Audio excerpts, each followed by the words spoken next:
नमस्कार दोस्तों, स्वागत है हमारे चैनल कृतिका वॉइस में। काल सर्प दूर करने के 20 रामबाण उपाय।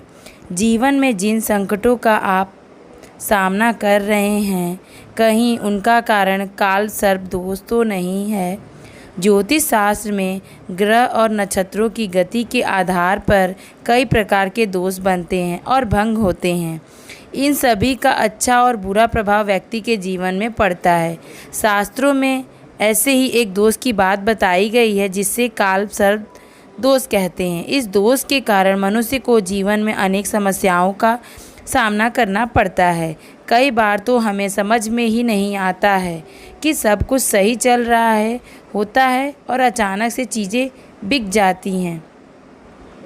मनुष्य को अपने कर्मों का फल अपने जीवन काल में ही भोग कर जाना होता है, मगर कुछ फल हमें पिछले जन्म किए कर्मों के माध्यम से मिलते हैं। काल सर्प दोष का योग भी ऐसे ही बनता है। जब हमारे पूर्वजों की आत्माएं नाराज होती हैं या हम उन्हें सम्मान नहीं देते हैं, तब यह दोष हमारी कुंडली में बनता है। इसके निवारण के लिए हमें विशेष पूजा तो करानी ही चाहिए, साथ ही हमें इस दोष के प्रभाव को कम करने के उपाय भी करने चाहिए। क्या होता है काल सर्प दोष? ज्योतिष शास्त्र में बहुत सारे योग के बारे में बताया गया है।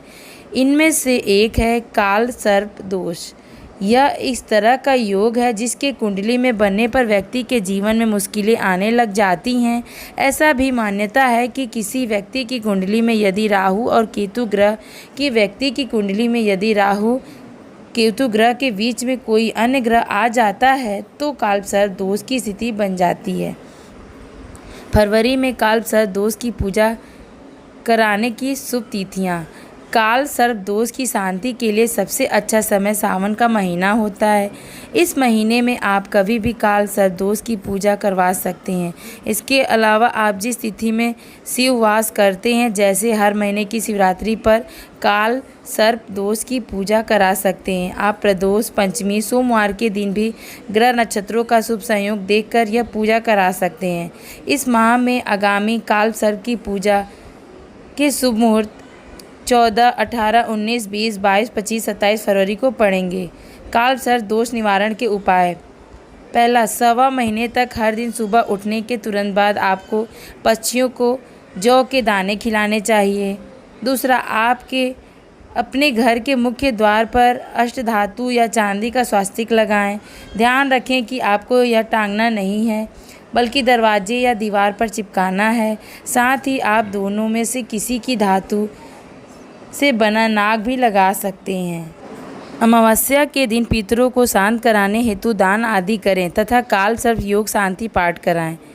तीसरा, नागपाश यंत्र आप अपने गले में धारण कर सकते हैं, मगर इससे पहले आपको किसी पंडित से विधि विधान से यंत्र को अभिमंत्रित कराना होगा।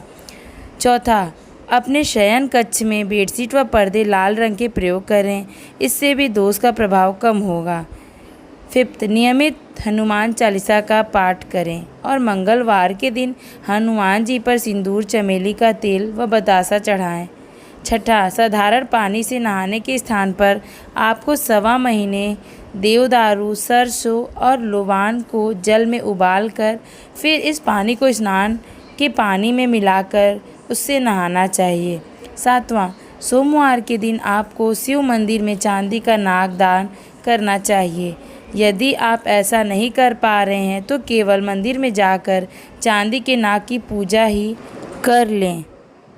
आठवां, सावन के महीने में 30 दिनों तक भगवान शिव का जल से अभिषेक करें। नौवां, प्रत्येक सोमवार दही से भगवान शंकर का अभिषेक करें। अभिषेक का अर्थ है कि आप पानी में थोड़ा सा दही का अंश मिला लें और बाकी दही का दान करें। Please like, share and subscribe my YouTube channel. 10वां, ओम नमः शिवाय की 21 माला जाप करें। इसके बाद शिवलिंग का गाय के दूध से अभिषेक करें। तांबे का बना सब शिवलिंग पर समर्पित करें। 11वां, सोमवार के दिन मसूर की दाल गरीबों में दान करें। 12वां, सूखे नारियल के फल को बहते जल में प्रवाहित करें। 13वां, मंगलवार एवं शनिवार को सुंदरकांड का पाठ करें। यह कार्य आपको रात में करना चाहिए।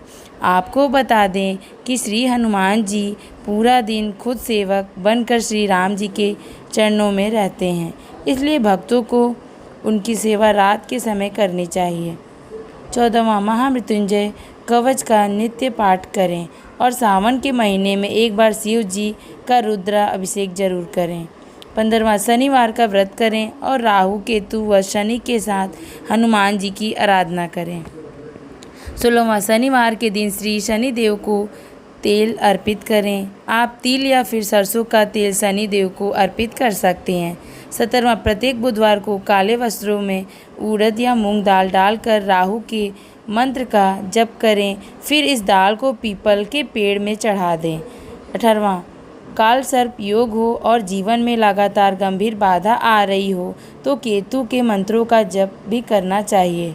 19वां काल सर्प दोष से मुक्ति के लिए श्री गणेश जी की पूजा भी करनी चाहिए।